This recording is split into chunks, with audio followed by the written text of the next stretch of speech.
Bu Yati. Waalaikumsalam. Maaf Bu Yati, kami mengganggu waktu Bu Yati. Kami calon guru penggerak angkatan 7 mohon izin akan mengadakan aksi nyata Bu Yati. Oh nggih, monggo silakan tuh. Aksi nyata dalam bentuk apa ini ya? Begini Bu Yati, aksi nyata yang akan kami laksanakan yaitu kami akan mensosialisasikan materi yang telah kami dapat di 21.4, yaitu tentang budaya positif yang ada di sekolah. Begitu Bu Yati. Oke, bagus itu. Budaya positif yang bagaimana ya Bu yang dimaksud?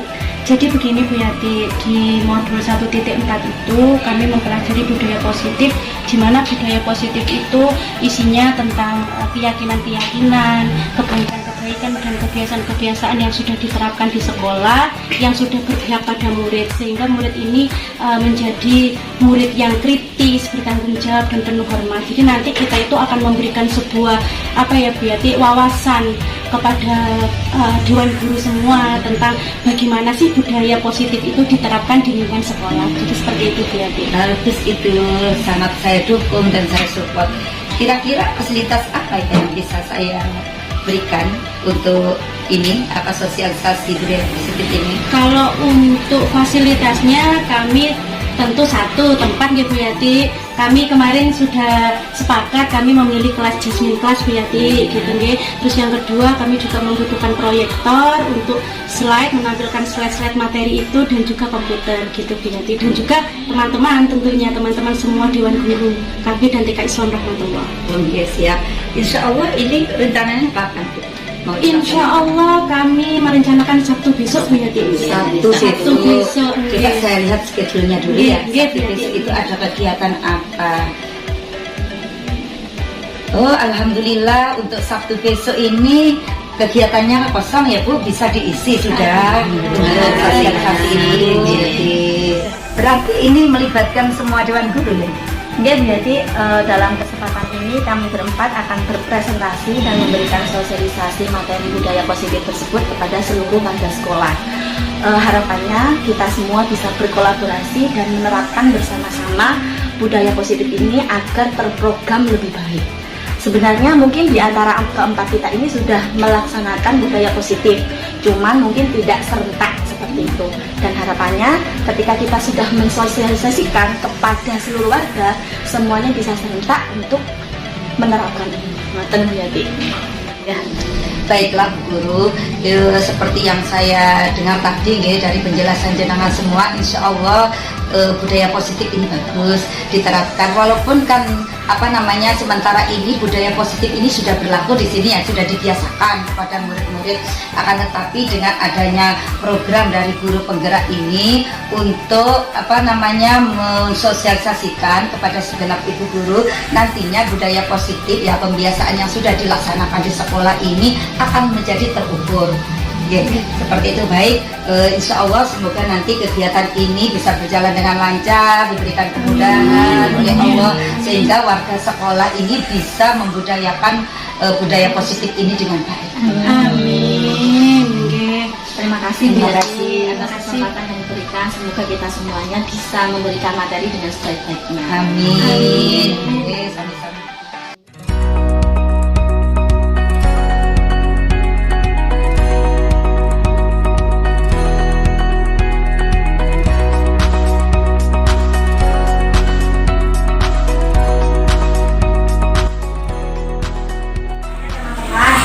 Sebelum kegiatannya dimulai, Bu Aini mau mengajak teman-teman kesepakatan kelas.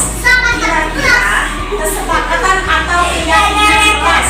Nah, kira-kira hal yang diyakini teman-teman untuk membuat keyakinan kelas agar kelas kita menjadi tertib, nyaman, dan belajarnya menyenangkan, kita harus apa teman?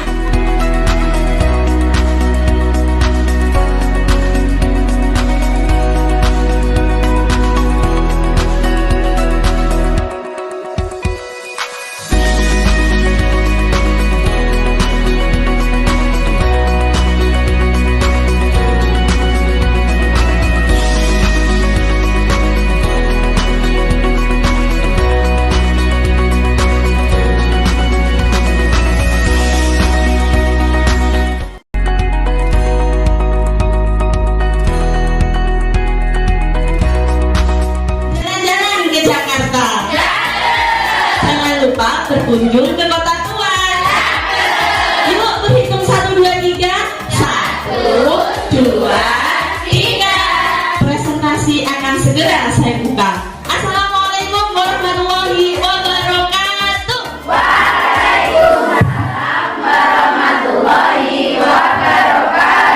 Masya Allah, terima kasih teman-teman. Di waktu siang ini teman-teman masih meluangkan waktu untuk mendengarkan materi-materi kita. Gimana Putri, mau nyanyi dulu? Nyanyi dulu? Iya. Yuk, tepuk semangat. Semangat. Materi terakhir itu harus semangat Bu Guru. Karena sudah ngantuk harus penuh semangat seperti itu ya. Oke. Baik Bu Guru, hari ini kita berada di ruang destinasi, yaitu ruang aksi nyata kami dari CDT Angkatan 7 untuk memberikan presentasi materi yang telah kita dapatkan di modul 1.4. Baik, budaya positif tadi, untuk menuju ke materi saya, jenengan harus paham dulu dari materi 1, 2, dan 3. Di materi 1 tadi intinya adalah nilai-nilai kebajikan yang terangkum dalam profil pelajar Pancasila. Di situ tiap hari kita sudah diulang-ulang, bahkan dengan nyanyian tiap hari. Di sana banyak sekali yang bisa kita ambil nilai-nilai kebajikan yang bisa kita terapkan di anak-anak.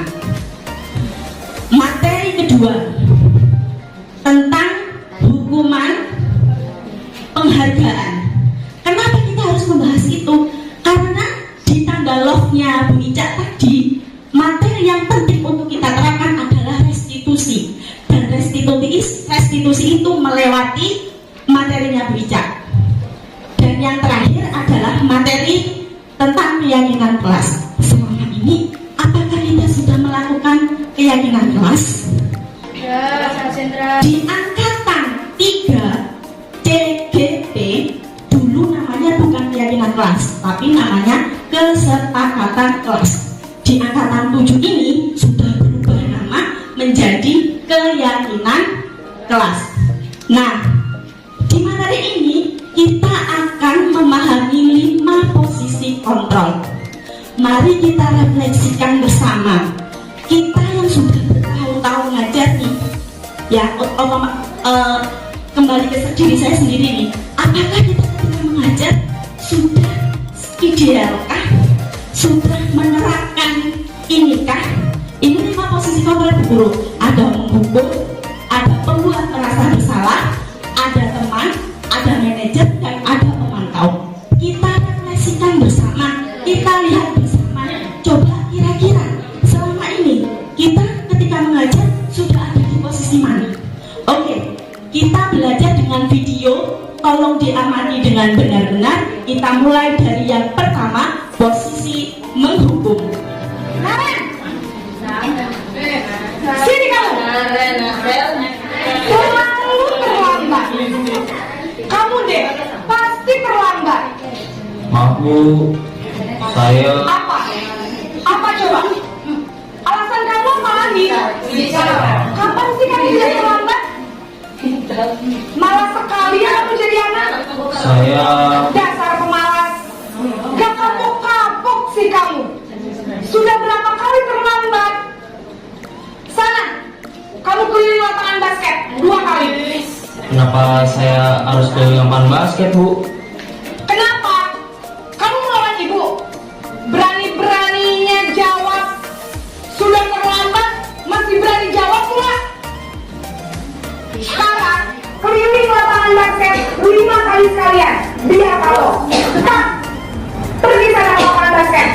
Ibu-ibu, mohon maaf, tadi kita lihat itu posisi menghukum. Ciri-cirinya apa?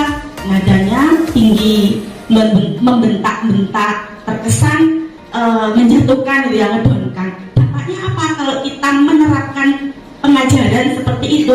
Dampaknya itu anak akan menjadi pendendam.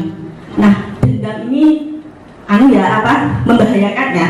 Dendam itu bukan hanya di dalam hati, dia bisa coret-coret. Mungkin sepeda motornya Bu Guru bisa dibosin, mungkin bisa motor atau apanya Bu Guru bisa ditulisin Bu Guru jelek atau Bu Guru brengsek seperti itu. Kenapa SMA contohnya? Karena ini kita global belajarnya. Ini pun nanti kita banyak bisa menemukan kasus-kasus tersebut di TK seperti itu.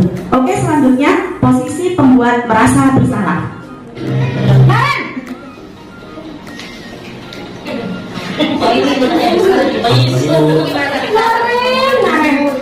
kamu kenapa terlambat lagi, nak? Ya Tuhan, Naren, kamu senang ya bikin ibu susah ya? Kalau kamu terlambat lagi, nanti ibu yang ditegur bapak kepala sekolah, nak. Disangka ibu tidak bisa membina kamu. Duh, gimana ini? Ya, maaf Bu. Duh, Gusti Naren, kamu suka ya kalau ibu ditegur bapak kepala sekolah? Terus, sekarang ibu harus tulis apa ini di buku absen? Ini kamu sudah sering terlambat loh. Ibu harus apa coba? Maaf Bu. Maaf sekali. Ya sudah, lain kali jangan bikin ibu susah lagi ya nak ya. Ibu tidak akan kuat lagi kalau kamu begini terus. Bisa jantungan kalau ibu ditegur bapak kepala sekolah.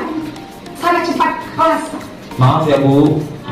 Ciri-ciri pembuat merasa bersalah yaitu kalimatnya lembut, tapi kalimatnya itu ngejas. Ngejasnya seolah-olah menyalahkan anak tersebut. Nah, dampaknya ketika anak-anak merasa bersalah nih, kalau kita disalahkan, salah terus, akhirnya kan, oh iya aku salah. Akhirnya dalam otaknya itu dia tidak terbentuk identitas positif, selalu identitasnya halah Yesus, aku salah, selalu seperti itu. Dan bahayanya, dampaknya jika kita sering atau anak tersebut sering mendapat perlakuan oleh gurunya membuat merasa bersalah, akan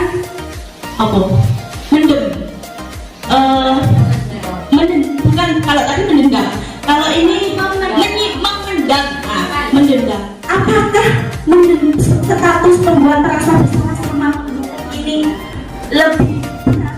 Bahkan menurut Diane Dawson lebih berat yang ini, karena mereka yang memendam perasaan lambat laun jika sudah meletus, bahayanya akan lebih bahaya dari dampaknya penghukum yang tadi, seperti itu. Oke, lanjut.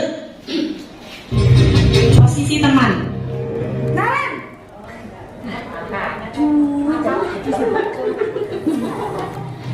Pagi Bu. Wah, sudah jam berapa ini nak?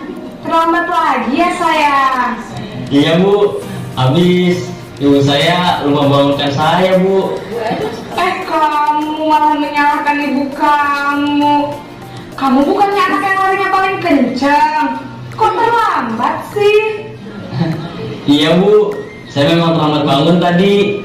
Jadi biarpun saya lari kencang, tetap gak kekejar Bu. Ya sudah sana. Nanti lain kali larinya lebih kencang lagi ya.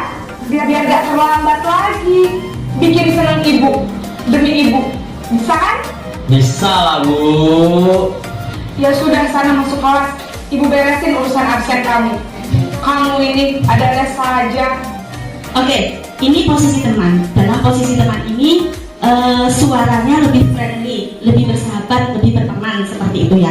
Apa dampaknya? Dampaknya anak akan bergantung. Tenang, ono polis misal. Tenang, ini karena aku dekat. Tenang, ada ini. Tenang. Ini menciptakan identitas positif. Tetapi lambat laun, katanya Bu Ica tadi, kita ini kehidupan nggak tahu. Kehidupan itu ke depan, entah itu turun, entah itu naik. Kita harus menyiapkan anak-anak ini yang benar-benar jiwanya jiwa pantang menyerah, seperti itu ya. Jika hidup dalam keadaan turun harus siap, dalam keadaan ke atas kita juga harus siap. Nah, mereka yang sering mengandalkan gurunya dibahayakan nanti ketika dia mengalami kesulitan itu, dia akan lebih down, seperti itu. Dan ini akan menciptakan identitas negatif, seperti itu. Lanjut, posisi pemantau atau monitor. Naren, apa peraturan sekolah kita tentang jam berapa kita harus masuk sekolah, nak? Kita harus di sekolah jam 7 Bu. Iya betul, sekarang sudah jam 7.20. Naren sudah tahu konsekuensinya jika terlambat hadir. Paham Bu. Saya harus tinggal kelas pas jam istirahat selama 20 menit. Iya benar, konsekuensinya demikian.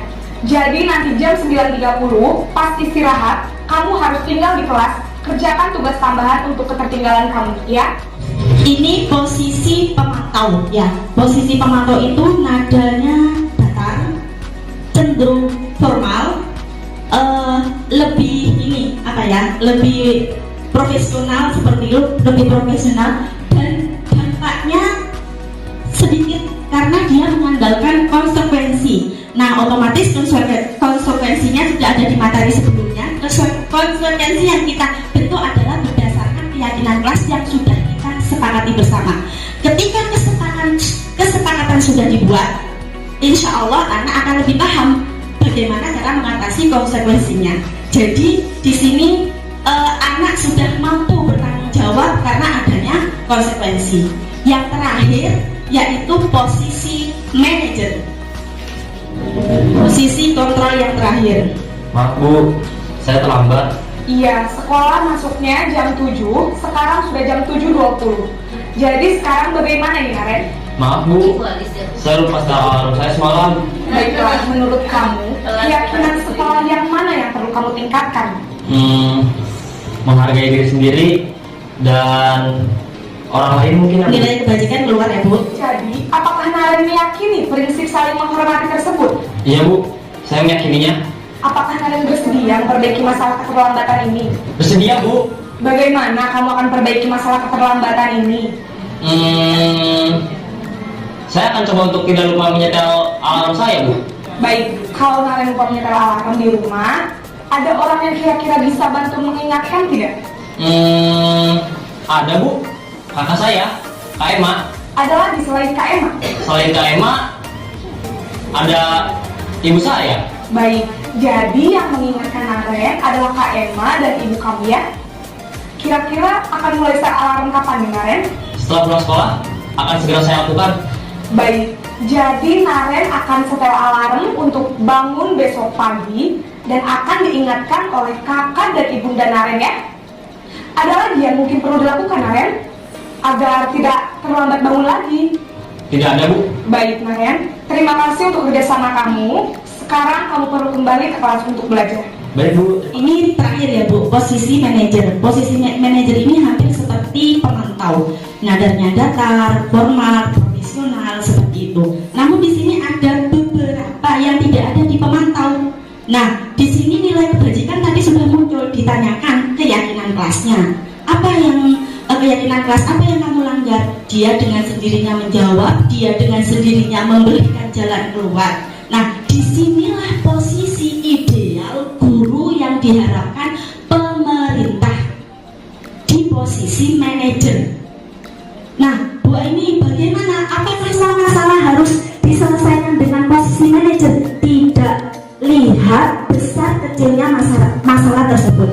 Kalau masalahnya tidak begitu besar, ya biasa kita selesaikan dengan biasa. Namun kita upayakan, kita yang hari ini mengajar di posisi, kalau saya pas waktu mengisi LMS ditanyakan, selama ini Anda ketika mengajar atau di rumah menjadi orang tua, posisi mana yang sudah Anda terapkan? Saya jawab, saya kebanyakan di posisi teman. Sering nggak? Kayaknya sering. Ojo gitu dong, nggak kasihan kan sama Bu Aini? Kan kita sering seperti itu ya.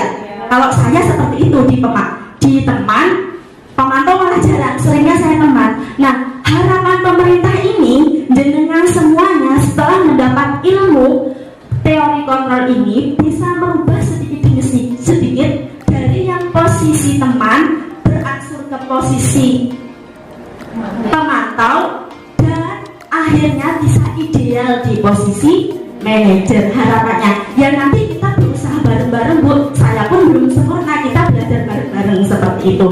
Dari sini jelas deh 5 posisi kontrol sudah. Next, ciri-ciri dan dampak ini tadi sudah saya jelaskan ya, saya sudah tanpa slide tadi sudah saya jelaskan. Nanti jenengan bisa saya kasih slide-nya, bisa dibaca-baca lagi. Yang terakhir adalah kita perlu mempelajari video video terakhir yaitu video restitusi. Nah, setelah melampaui materi-materi tadi, apa sih yang harus kita lakukan? Bagaimana penyelesaian masalah yang harus kita lakukan ketika kita menemukan masalah? Nah, kita perlu restitusi. Apa restitusi itu? Restitusi itu dialog, ya. Dialog, percakapan, pertanyaan-pertanyaan yang bermakna antara guru dengan anak dengan beberapa indikator. Indikatornya ada 3. Yang pertama, menstabilkan identitas. Yang kedua, validasi tindakan. Yang ketiga, keyakinan kelas. Nah, biar lebih paham langkah restitusi seperti apa, kita lihat video terakhir. Iya Sarah. Iya Pak. Sudah lama gak ketemu Sarah? Kenapa hari ini ada di sini? Kesel Pak, kesel banget. Masa aku dikatain tukang fitnah Pak? Ya aku marah lah. Aku udah dikatain Eka di depan kelas. Kesel banget. Oh begitu. Ya pasti kamu marah dan kesal. Bapak juga akan marah apabila ada yang menuduh Bapak seperti itu. Kemudian pada saat itu kamu mau melakukan apa? Ya saya langsung ngatain Eka Pak. Kesel banget. Saya bentak-bentak dia depan teman-teman lain. Oh begitu. Pasti kamu melakukan seperti itu karena suatu alasan tertentu kan? Iyalah, masa saya diam saja Pak. Ya saya bela diri lah. Masa saya dituduh tukang fitnah? Ya wajar lah. Mempertahankan harga diri itu sesuatu yang penting buat kamu. Untung kamu tidak bertindak lebih gegabah lagi, hanya membentak-bentak. Iya Pak.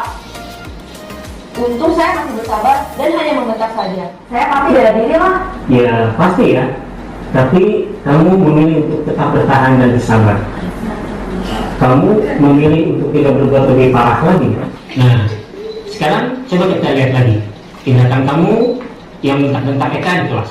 Tindakan kamu itu kira-kira sesuai dengan keyakinan kelas atau prinsip kamu tidak? Enggak lah Pak. Capek Pak jadi pemarah. Jadi keyakinan atau prinsip mana yang kurang sesuai dengan keinginan kamu? Ya, saya sebenarnya sangat menghargai orang lain.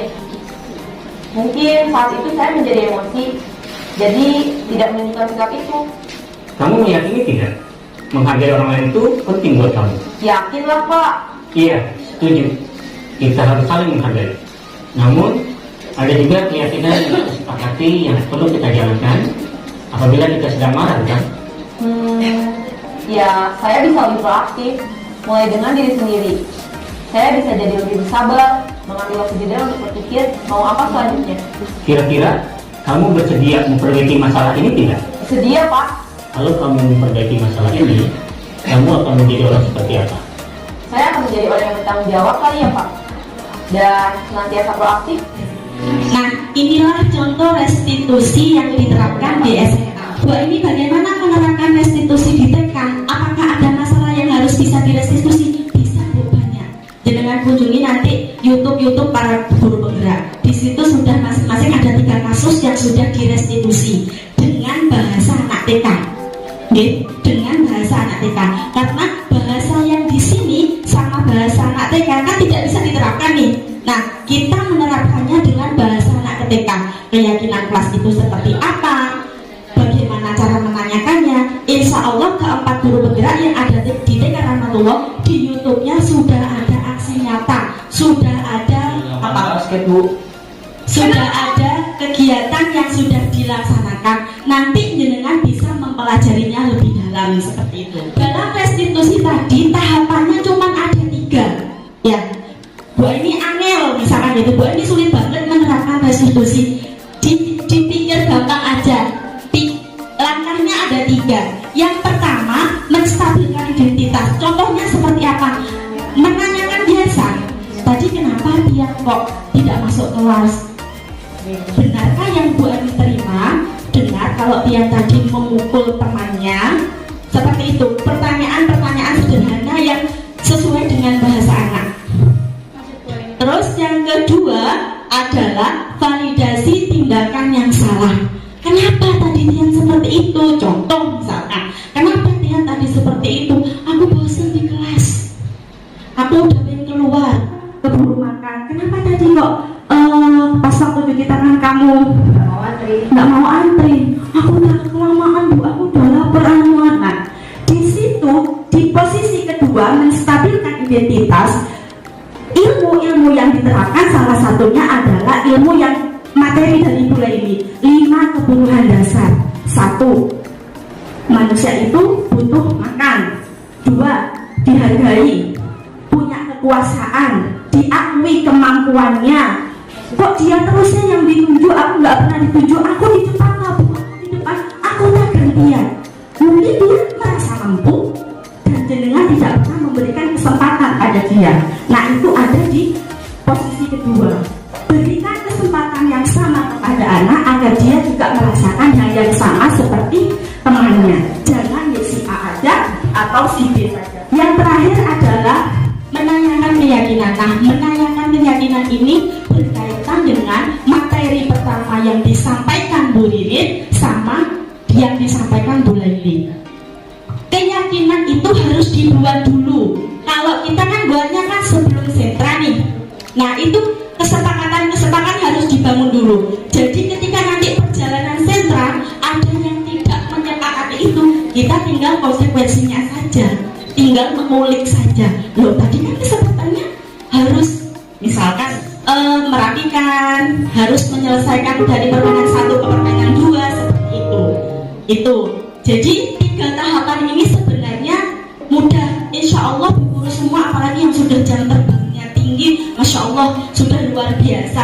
Cuman perlu dengan tindakan restitusi yang berurutan agar keinginan pemerintah menciptakan, mendidik guru penggerak di seluruh Nusantara maunya apa?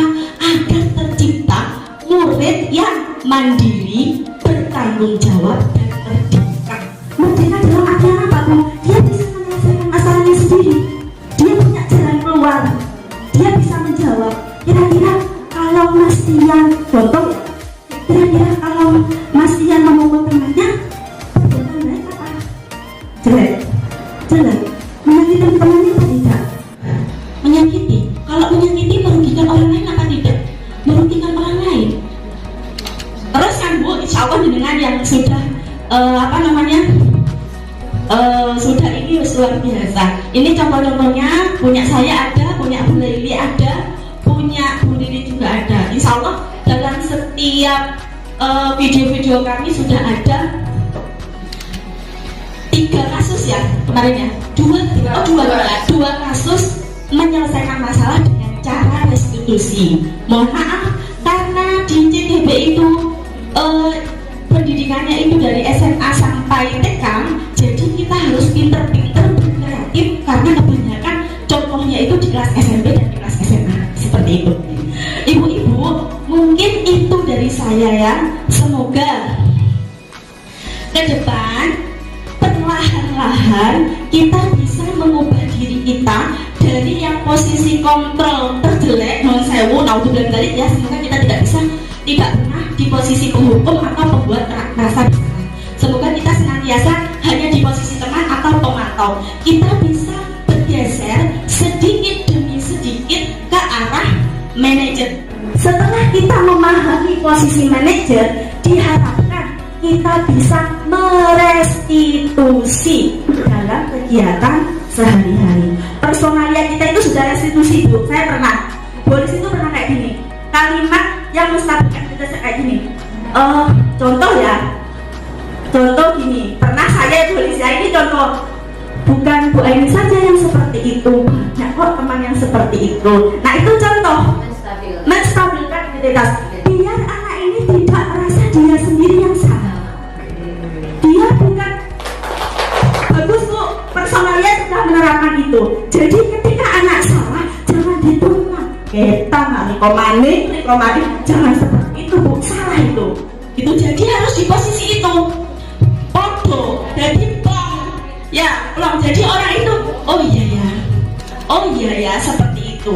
Atau seperti kalau kalimat anak kecil ya, Bu ini dulu masih kecil juga pernah seperti itu.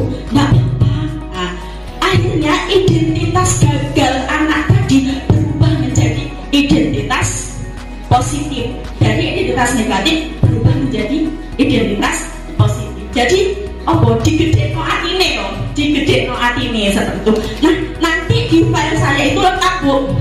Karena tidak bisa dibuka ya. Contoh-contoh kalimat menstabilkan identitas, menanyakan keyakinan itu lengkap. Oke. Terima kasih Ibu-ibu telah mendengarkan materi kita semuanya. Mohon maaf atas segala kekurangan. Billahi taufik wal hidayah. Wassalamualaikum warahmatullahi wabarakatuh.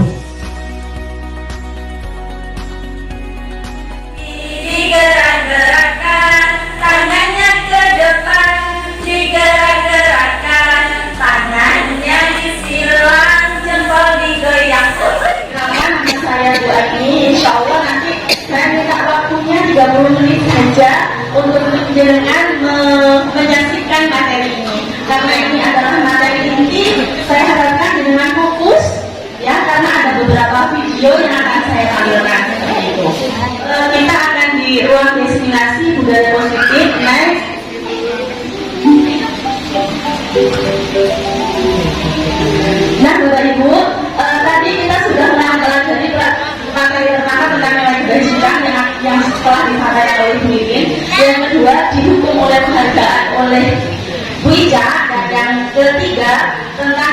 kelas yang disampaikan oleh Bu Lagi, dan yang ini adalah 5 posisi kontrol. Dalam 5 posisi kontrol ini kita harus mengetahui selama ini kita ketika mengajar telah menduduki posisi yang mana. Dalam 5 posisi kontrol ini, yang pertama adalah menghukum, yang kedua adalah pembuat merasa bersalah, yang ketiga adalah teman, yang keempat adalah pemantau, dan yang kelima adalah manajer. Nah, dari kelima ini, insya Allah dengan semuanya jika mengetahui videonya, maka dengan akan belajar bersama-sama apa ciri dan dampaknya. Posisi mendukung.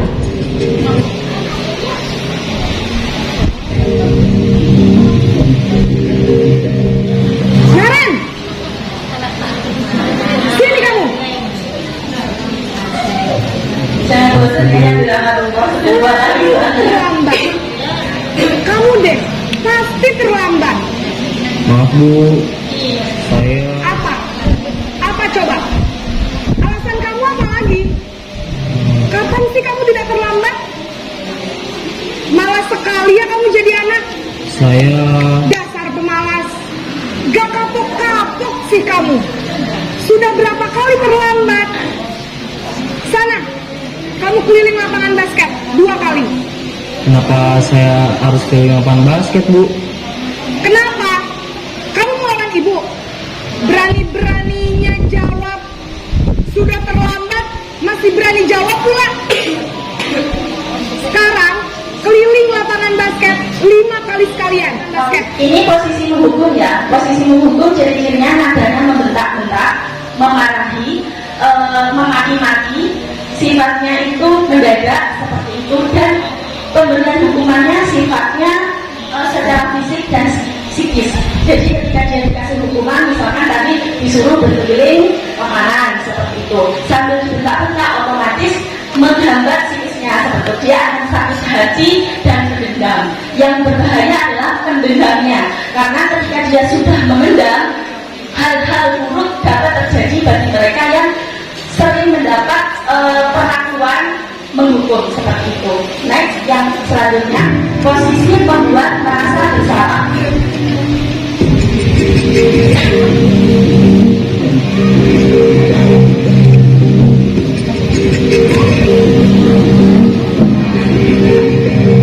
Naren!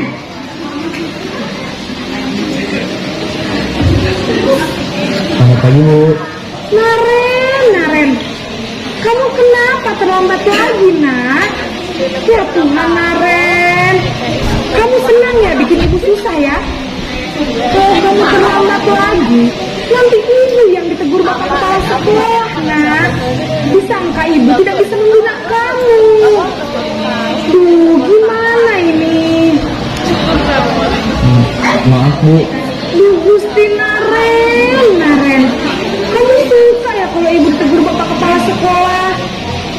Terus, sekarang ibu harus tulis apa ini di buku absen? Ini kamu sudah sering terlambat loh. Ibu harus apa coba? maaf Bu, maaf. Oke, itu tadi membuat merasa bersalah. Nadanya lembut tapi menjatuhkan. Membuat anak yang dikasih tahu itu merasa, oh ya, saya tidak berharga. Oh ya, ternyata saya membuat celaka orang lain dengan saya membuat kesalahan. Ini membentuk identitas gagal kepada anak. Ketika dia membentuk identitas gagal kepada anak, dia juga akan merasa tidak berharga atau memendam seperti itu, memendam. Nah, ini tidak jauh kalah berbahayanya daripada yang posisi hukum tadi. Kalau yang hukum tadi mendendam, kalau dia tidak mendendam tapi menyimpan yang lama-lama, ketika sudah meletus akan berbahaya seperti itu. Posisi kontrol selanjutnya yaitu sebagai teman. Naren!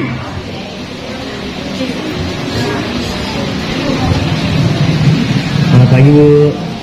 Wah, sudah jam berapa ini, nak? Terlambat lagi ya, sayang. Iya Bu, habis ibu saya lupa membangunkan saya Bu.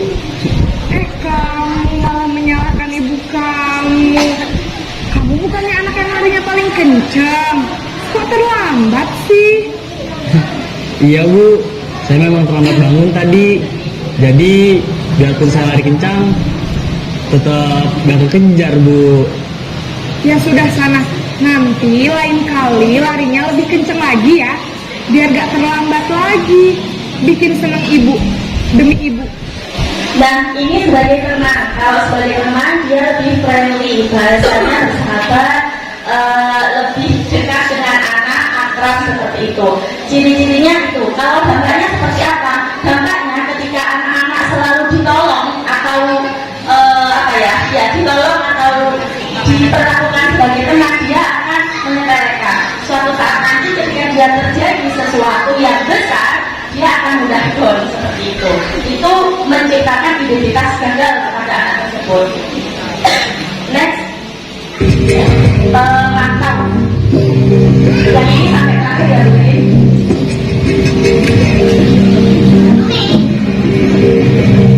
Naren!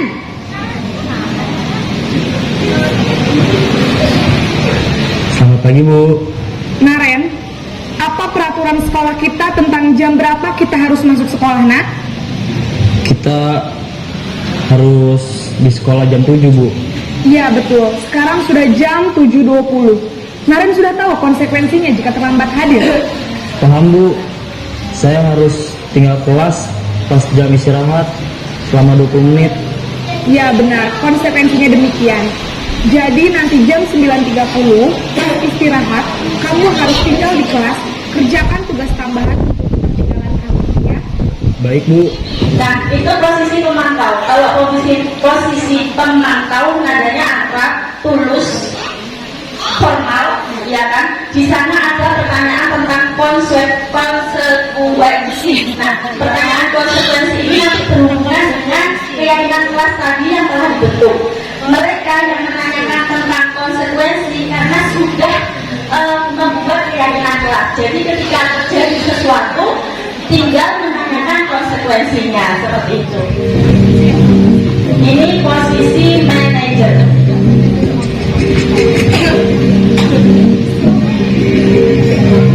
Naren!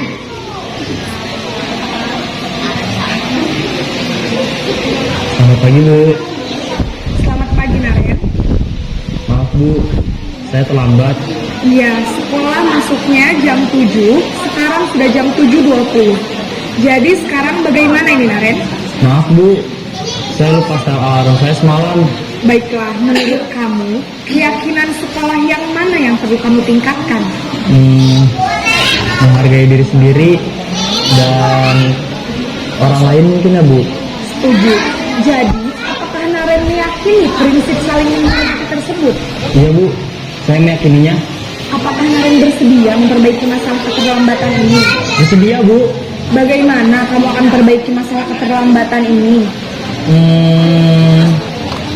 Saya akan coba untuk tidak lupa menyetel alarm saya Bu. Baik, kalau Naren lupa menyetel alarm di rumah, ada orang yang kira-kira bisa bantu mengingatkan tidak? Ada Bu, kata saya, Kak Emma. Ada lagi selain Kak Emma? Selain Kak Emma, ada ibu saya. Baik, jadi yang mengingatkan Naren adalah Kak Emma dan ibu kamu.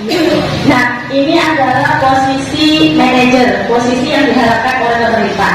Mungkin Bapak Ibu bisa tanya diri sendiri ya, selama ini ketika kita mengajar, sudahkah kita menerapkan posisi manajer? Atau bertanya pada diri sendiri, posisi manakah yang kita jalankan selama ini?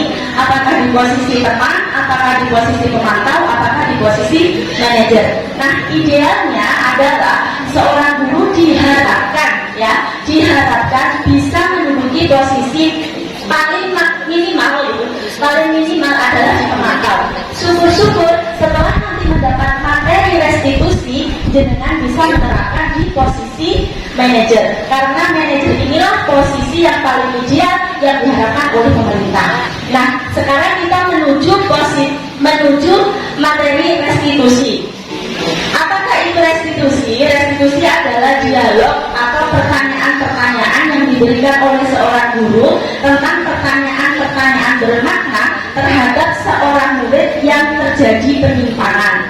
Nah, dari pertanyaan-pertanyaan tersebut diharapkan seorang murid bisa menyelesaikan masalahnya sendiri. Guru hanya memberikan dialog-dialog atau pertanyaan yang disesuaikan dengan satu, materi yang pertama tadi, yaitu tentang keyakinan kelas. Dua, tentang 5 kebutuhan dasar. Selama ini kita ketika jadi guru sudah tahu nggak 5 kebutuhan dasar tersebut?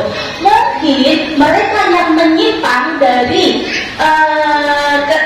yang tidak sesuai atau yang menyimpang kebutuhan dasar yang 5 tadi itu belum tercukupi sehingga dia menyimpang tersebut. Jadi kita sebagai pendidik harus benar-benar hafal 5 kebutuhan dasar setiap anak didik kita. Nah, ini Bapak Ibu, dalam segitiga restitusi kita menerapkan 3 penerapan. Yang pertama yaitu menstabilkan identitas, yang kedua itu validasi tindakan yang salah, dan yang ketiga adalah menanyakan keyakinan. 3 materi segitiga ini sudah kita dapatkan dari pemateri pertama, kedua, dan ketiga. Tadi sudah dijelaskan. Nah, untuk memahaminya, 1 video lagi terakhir. Ini penerapan restitusi yang resmi dari Kemendikbud ya Bapak Ibu. Nanti dengan yang versi TK akan kami bagi linknya mungkin lewat Ibu Kepala Sekolah. Yang Sarah. Iya Pak. Sudah lama nggak ketemu Sarah? Kenapa hari ini ada di sini? Kesel Pak, kesel banget. Masa aku dikatain tukang fitnah Pak? Ya aku marah lah. Aku balik ngatain Eka di depan kelas. Kesel banget. Oh begitu. Ya pasti kamu marah dan kesal. Bapak juga akan marah apabila ada yang menuduh Bapak seperti itu. Kemudian pada saat itu kamu mau melakukan apa? Ya saya langsung ngatain Eka lah Pak. Kesel banget. Saya bentak-bentak dia depan teman-teman lain. Oh begitu. Pasti kamu melakukan seperti itu karena suatu alasan tertentu bukan? Iyalah, masa saya diam saja Pak? Ya saya bela diri lah. Masa saya dituduh tukang fitnah? Ya wajarlah. Mempertahankan harga diri itu sesuatu yang penting buat kamu. Untung kamu tidak bertindak lebih gegabah lagi, hanya membentak-bentak. Iya Pak. Untung saya masih bersabar dan hanya membentak saja. Sudah gemes padahal. Saya pasti bela diri lah. Ya pasti ya. Tapi kamu memilih untuk tetap bertahan dan bersabar. Kamu memilih untuk tidak berbuat lebih parah lagi bukan? Iya. Nah, sekarang coba kita lihat lagi tindakan kamu yang bentak-bentak Eka di kelas. Tindakan kamu itu kira-kira sesuai dengan keyakinan kelas atau prinsip kamu tidak? Enggak lah Pak. Capek Pak jadi pemarah. Jadi keyakinan atau prinsip mana yang kurang sesuai dengan keinginan kamu? Ya, saya sebenarnya sangat menghargai orang lain. Menghargai orang lain. Pokoknya menghargai orang lainnya. Oke. Bapak Ibu, tadi segitiga restitusi menerapkan 3 pilar. Yang pertama menstabilkan identitas. Validasi tindakan yang salah. Validasi tindakan salah itu ketika kita menanyakan, mengenalkan ya, dia yang sudah berbuat salah kita kenalkan kembali, biar dia tidak merasa bersalah. Kita rubah dari identitas gagalnya menjadi identitas positif. Saya juga pernah dulu berbuat seperti itu. Bu Aini juga masih kecil pernah berbuat seperti itu, dienolkan kembali biar dia tidak merasa bersalah seperti itu. Untuk kalimat-kalimat bahasa anaknya nanti mungkin bisa mengunjungi YouTube guru gerak, karena di sana banyak contoh kasus yang telah kami kerjakan seperti itu. Yang kedua yaitu memvalidasi tindakan yang salah. Memvalidasi tindakan yang salah itu menanyakan, ya, menanyakan. Memvalidasi tindakan yang pertanyaan-pertanyaan yang diajukan seperti apa? Seperti kamu bisa saja bertindak gegabah. Kamu bisa saja bertindak gegabah lagi lebih dari hal ini seperti itu ya. Seperti yang dicontohkan tadi. Dan yang terakhir adalah menanyakan keyakinan. Menanyakan keyakinan ini berhubungan dengan hal-hal yang telah kita sepakati tadi. Kalau di sekolah kami mungkin keyakinan kelas yang kita bentuk ketika kita sebelum memulai kegiatan sentra. Apa aja yang harus dipatuhi sebelum kegiatan sentra? Harus tertib, tidak boleh ramai, misalkan seperti itu. Nah itulah nanti yang menjadi panutan ketika nanti terjadi penyimpangan seperti itu. Nah, kami berharap materi-materi yang telah kita sampaikan ini bisa diterapkan ke sekolah utamanya di Gugus 8, karena adanya guru penggerak itu salah satu fungsi dan tugasnya adalah mengembangkan komunitas tradisi seperti. Nah, Bapak Ibu tadi materi restitusi ya, balapan restitusi disampaikan hanya dalam 15 menit. Wow. Terima kasih dari saya, mohon maaf atas segala kekurangan. Wassalamualaikum warahmatullahi wabarakatuh.